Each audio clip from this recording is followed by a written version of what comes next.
You're watching The Community MMA.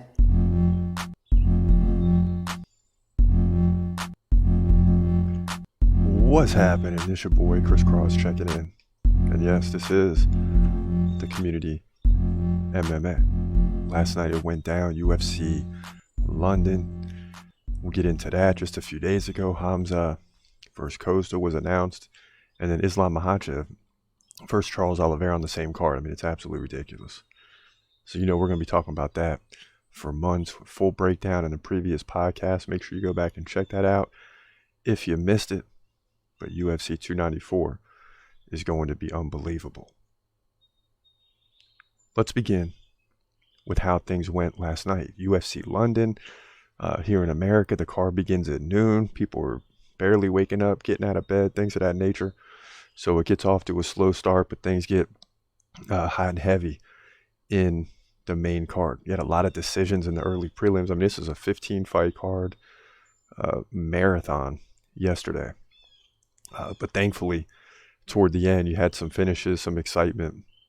And yeah, Paddy Pimblett wasn't on the card this time, so it kind of watered things down a little bit. But you still have Molly McCann, you still had Tom Aspinall, number 5 heavyweight. You had Paul Craig making a move down in divisions, going to middleweight. So all these things happening last night, and it ended up being very exciting. And some controversial stuff too, in terms of these fake security guards that come in after the fight and try to calm fighters down. But it only seems to be happening to the women. So we're going to touch on that when we get to the Molly McCann fight. But let's first start with Paul Craig.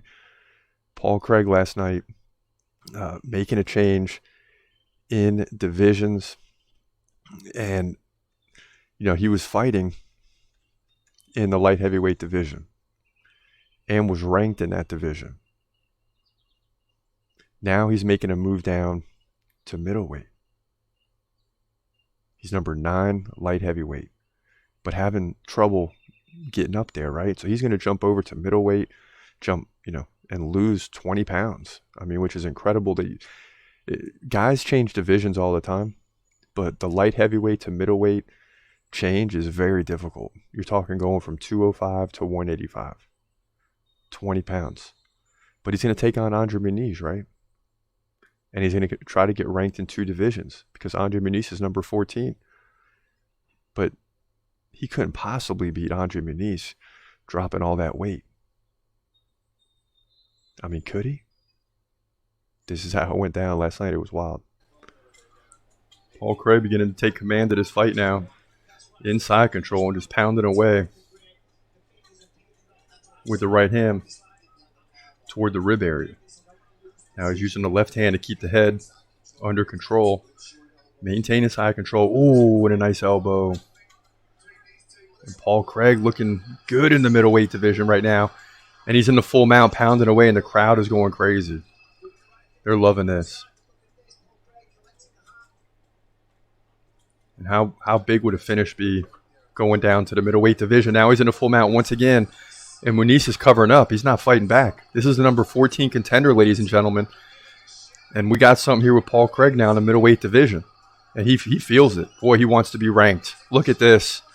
Pounding away on Muniz. The ref's looking at it. He shoves him off, and it's over. Paul Craig takes down Andre Muniz. And that may go down to be the biggest highlight of the night. I mean, that's a big win. Going down in weight class, looking for a fresh start, and he goes in there and beats a top 15 contender and a really good fighter in Andre Muniz. I didn't see this happening. I did not see this happening. And Andre Muniz, the Brazilian, 23-5 coming in. Paul Craig, 16-6. And he's definitely got something here in the middleweight division. KO coming with 20 seconds left in round 2. And the maneuvers he used could really pay off in the middleweight division, right? It's a lot harder to do what he did in the light heavyweight division. I mean, yeah, so credit Paul Craig for getting the win. I didn't realize, actually, he was ranked as high as he was in the light heavyweight division. The light heavyweight division is wide open to get ranked. Take nothing away from Paul Craig. but I didn't realize he was ranked 9th. And that tells me that the depth is not too strong after the top 5. Which means a guy like Hamza in the future could definitely jump to light heavyweight and make a big impact, if not win the title. But that's neither here nor there. We'll get into that later. So Paul Craig going to be ranked in 2 divisions. Credit him, man. I like it. Then you have Molly McCann, a sure victory yesterday, as far as I was concerned. Of course, Molly McCann and Tom Aspinall, the 2 hometown favorites on the card. Paul Craig was 1-2. Or at least was a favorite, right? So I'm thinking they're both going to win easy. They keep getting softballs in London. But there was a crazy turn of events in this fight last night. Well, when the crowd is loud as always for Molly McCann. First minute gone now. And a big left by Molly. And London's hoping to see 3 straight victories from Molly. She did lose one to Erin Blanchfield, but 3 straight in London, if I'm not mistaken. And she ducks a big left from Soliarenko. Now Soliarenko with a combo left and right. Look out, another left. And Molly just looks more zoned in when she fights in London. Oh, a takedown attempt. This could be tough. And Molly goes down. Oh, boy. And she takes the back. Julia Stoliarenko has the back, and Molly is in trouble here. She is in trouble against the black belt on the ground. And, man, she's giving up the back here. This is not good. And the crowd is a little nervous now. Now Molly gets on top, and the crowd is cheering. Oh, boy, armbar. Watch out for the armbar. Oh, the crowd's quiet now. Oh, and that's it. She taps. Molly taps. And she's grabbing the arm, and the crowd is silent. And Julia Stoliarenko is fired up as she should be. It's like hitting a buzzer beater on the road. And here come the officials trying to calm her down. Get out of there, man. What is it with these officials, bro? If Molly would have won, they would have let her jump on top of the cage, run around the arena. Get these officials out of here, bro. Julia Stoliarenko did it, man, in front of a very tough crowd. And I'll be the first one to admit I was dead wrong on this one. I mean, Stoliarenko is ridiculous on the ground. And, man, she got the armbar while she's upside down. And then Molly flipped, and that was it. I mean, Julia's on her back, or is on her stomach, and then rolls to her back, and Molly taps like 6 times before the ref can get in there. And you know Stoliarenko was, oh, yeah, 2 Mississippi, about 3 good seconds and a full arm bar. And now Julia Stoliarenko is on top of the octagon, as she should be. I get tired. Yeah, I was going off yesterday. I get so tired of these darn officials jumping in there. And, you know, when other fighters win and they run around, there's nothing. You know, sometimes they'll try it with a flyweight or something. But it seems like the women are always being told to calm down. I'm a feminist. And it's ridiculous, man. You know darn well if Molly McCann would have won the fight yesterday, she would have been running around the arena, giving people high fives, jumping over the octagon cage, all this stuff. But Julia wins, and they're like, young lady, calm down. Calm down, young lady. I mean, it's absolutely ridiculous. I'm a feminist. Let all the fighters have fun. But don't, you know, because you're a guy in a suit and you're bigger and you're saying, hey, you know, calm down, young lady, get down. Act like a lady. You know, when you're making us money, I mean, by all means, do what you do. But as soon as the fight's over, just, ma'am, calm down. I mean, it's ridiculous. I mean, she shut the crowd down yesterday. She hit the buzzer beater on the road. Everybody's upset. Everybody's upset. Everybody's quiet, stunned. Let her have her moment. I mean, let her have her moment. It's absolutely ridiculous that you got these officials in there telling her to calm down. I mean, come on, man. Come on. Leave these women alone, man. Then in the main event, you had Tom Aspinall versus Marcin Tybura, 5 versus 10. And then you're thinking, man, could this be the same type of setup where Aspinall goes down too? I mean, it was interesting. First 30 seconds gone now. Aspinall looking good, already rocking. Marcin Tybura early. 5 versus 10 heavyweight division. And, of course, the crowd wants the Aspinall win. He lands a left and a right combination.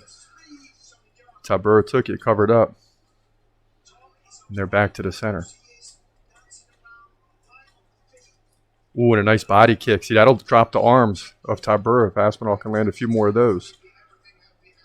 Boy, and Tybura throwing a left and a right with his head down. That's not good.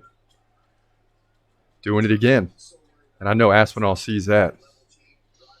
I know he sees that. Boom. Boom! Big right flattens Tybura. Tybura goes down, and he's pounding away, and that's it. And the crowd's going crazy, and now you see Tom Aspinall jump on top of the octagon. And where's the official taking him down, huh? Yeah. There's not going to be an official take him down. Yes, sir. Tom Aspinall sits atop the cage, and London is going crazy.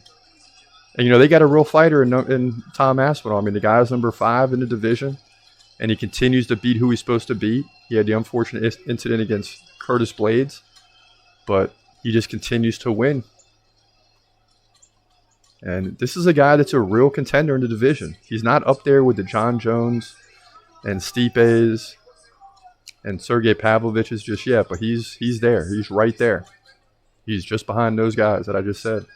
And Tom, yeah, and, I know I'm getting on these officials walking in the octagon, but it makes me crazy. Tom Aspinall is not there with John Jones. Might be there with Stipe, though. He's not quite there with Sergey Pavlovich. Curtis Blades, I don't know. Right? Those are probably the top 3. Curtis Blades is like a 3 through 5, somewhere in there. I think Aspinall can beat him if he gets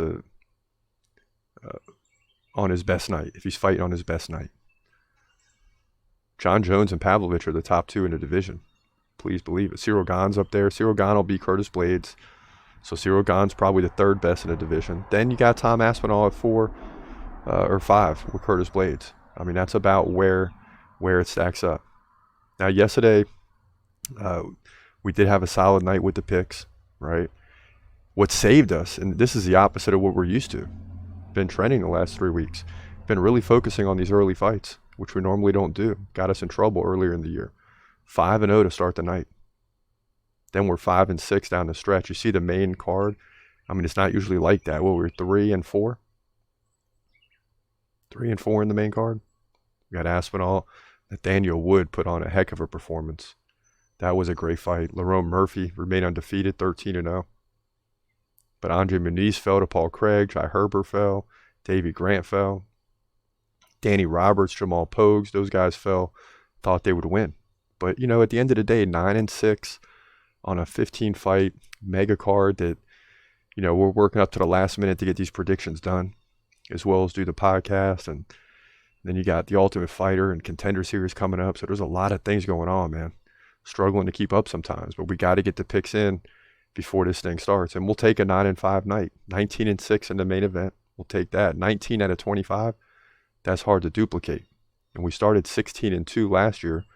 So we're probably pretty close to what we were last year, which is just, I think we were 20-5. And there's going to be a year where we're going to be like 13-12. I'm just telling you, this can't keep up. 189, 112-3 overall in the year. We'll take that all day, every day. So we're liking the picks right now. Things are going well in the year, and we just hope they continue going that way. Speaking of going that way, we got another big week ahead of us.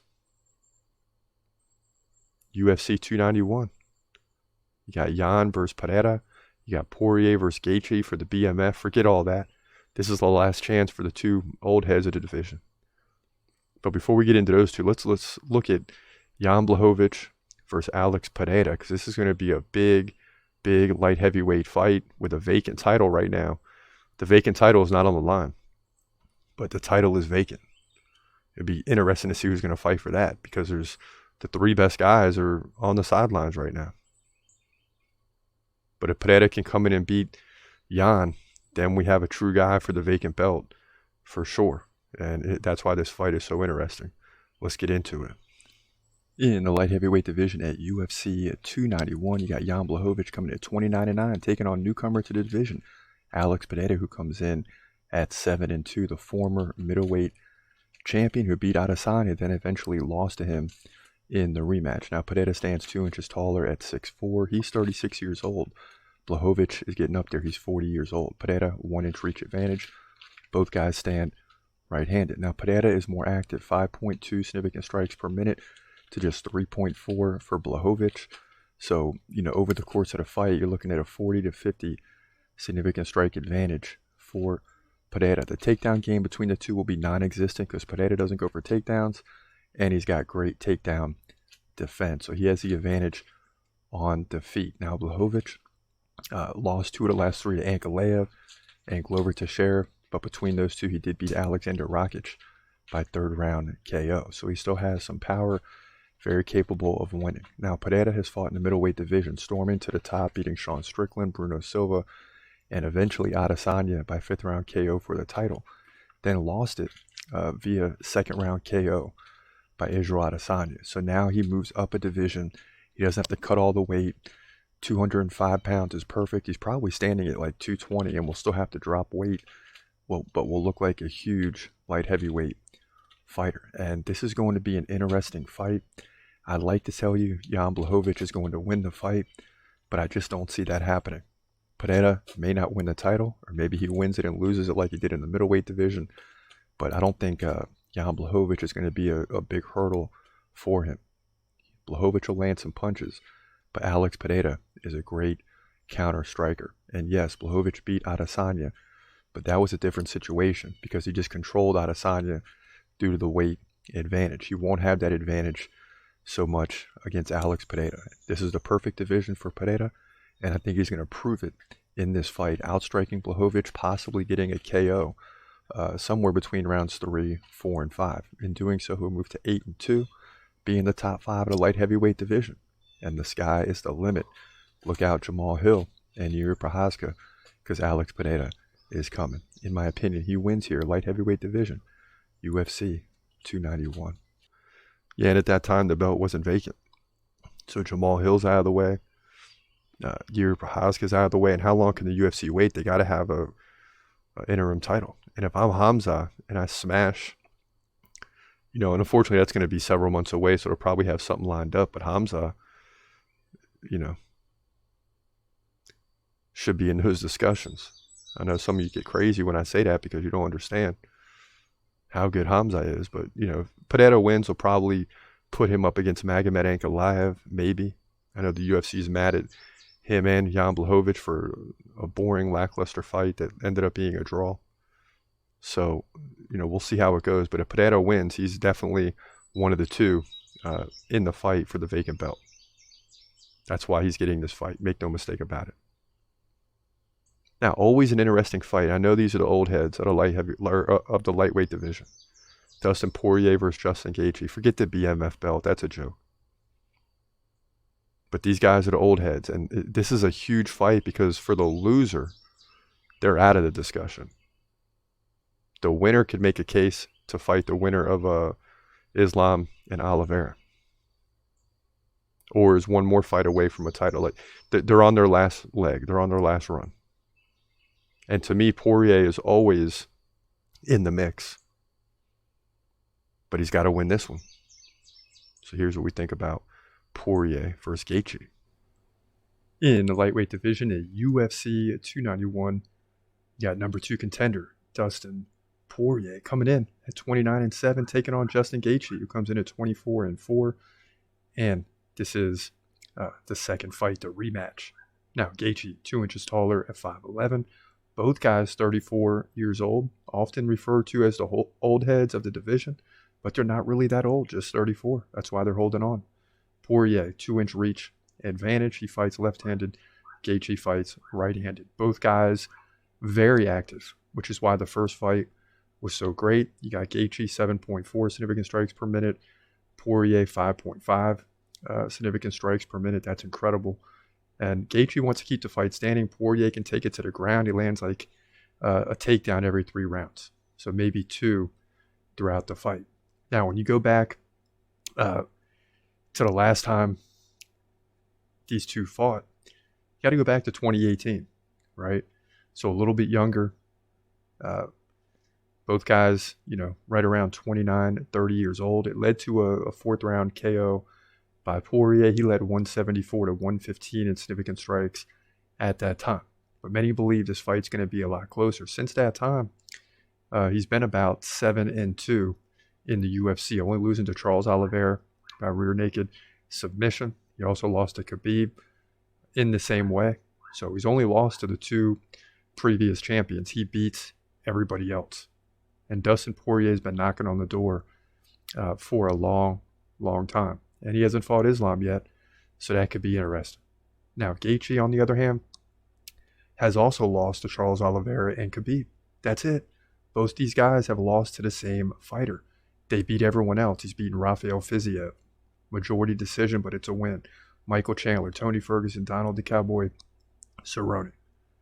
So unless one of these guys have fallen off the cliff, this is going to be an incredible rematch 5 years later, right? So who's going to win? In my estimation, the fight's going to go a lot in the same way it did the first time. Don't expect many takedowns.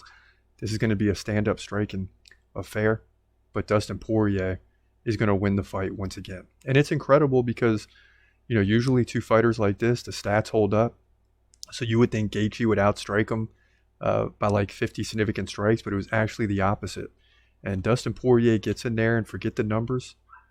Against the competition, he rises to the occasion, and Dustin Poirier will win this fight. And guess what? He should get a title fight, or at least get the fight Beneil Dariush, Charles Oliveira winner. If Charles Oliveira wins, he should go right to Islam for the belt. It's about time, before he gets too old, that Poirier gets a title shot. He needs another one. The guy's never won it, and he only loses to champions. That's the bottom line. So there's no reason to believe he's going to lose to Justin Gaethje. I believe he wins by decision. It's going to be a tougher fight, a little bit closer in the stats, but he still wins. Moves to 30-7. In my opinion, lightweight division, UFC 291.